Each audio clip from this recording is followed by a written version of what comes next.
welcome to Dirty Story Night. Our material is extremely explicit, mature audiences only. All characters, names, places, etc. are used for parody purposes.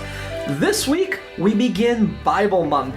That's right, we had the gall to tackle the Holy Bible, according to God, or whoever else might have had a hand in writing it. We start with our 5th place out of 5 as we go through, and that will be Mr. Seamus Tulty, returning for the first time since our inaugural Dirty Story Night. His story is pretty darn funny. In fact, all 5 of them were pretty darn funny, so I hope you enjoy that. Before we get started, I wanted to let you know that Dirty Story Night is brought to you by IABD Presents. That's It's All Been Done Presents, an entertainment content provider here in Columbus, Ohio, with podcast, written work, video, and more. This week, I would like to highlight It's All Been Trekked Before, a podcast that is taking you through a rewatch of Star Trek, starting with the classic Star Trek from 1966 and moving forward to today. They've only been going for a couple of months, so you only have a handful of episodes to listen to, but I think you'll enjoy it. You can subscribe on iTunes by searching It's All Been Trekked Before. You can also find past episodes at iabdpresents.com, as well as all of our other programming, so check it out and enjoy Seamus's Dirty Story Night entry. Alright, so I'm yours autobiographical too? I'm actually, so mine's actually not done yet. I only got through the first part, so I'm going to go ahead and read it up to that point, and I'm going to try to make up a really quick ending. Yeah. Just like my sex life.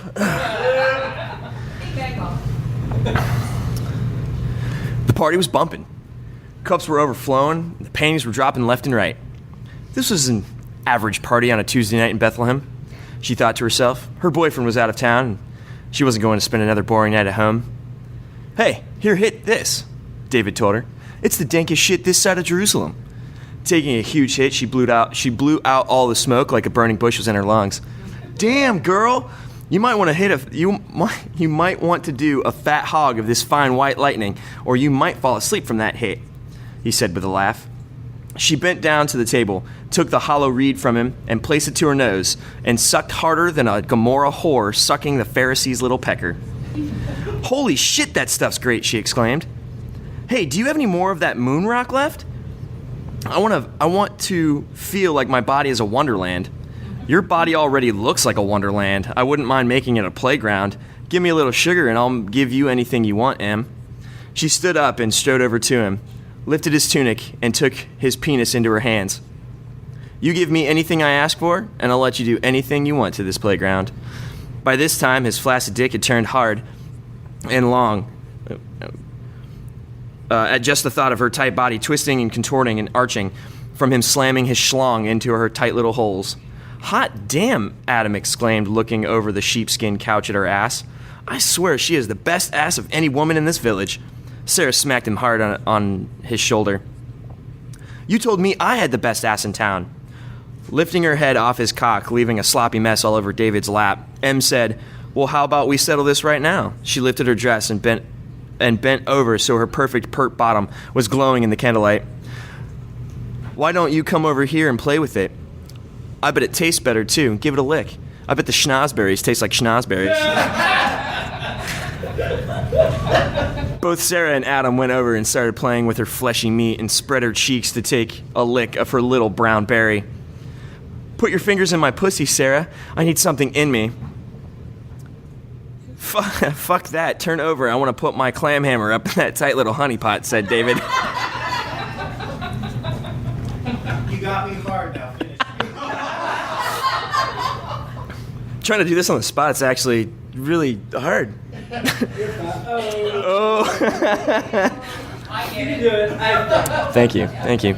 The party around her started to notice that she had taken off her dress by this point and decided to climb on top of David's lap. Looking over at Adam and Sarah,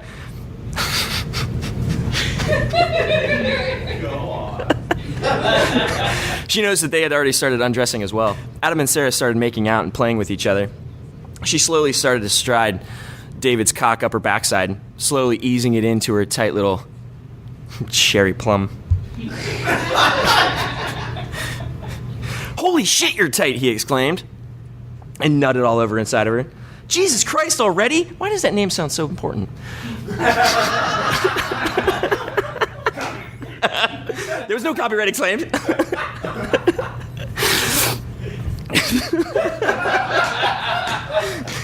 "Jesus, dude, you're the all-star on our team. I thought you had more stamina and energy than that. Fucking scoot over and let me try." He ripped off his bottom and started stroking his long schlong, getting it erect. He's like, "You're such a puss, man. I'm gonna treat her right."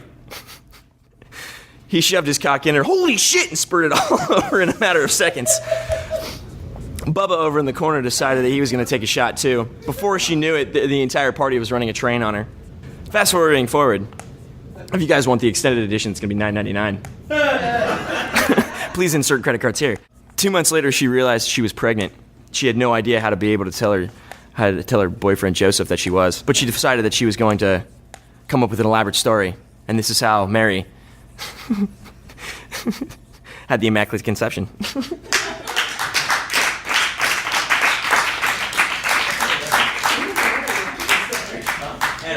Oh, That's because I didn't want to actually say her name until the very end. gotcha. Yeah, Makes sense. that's why.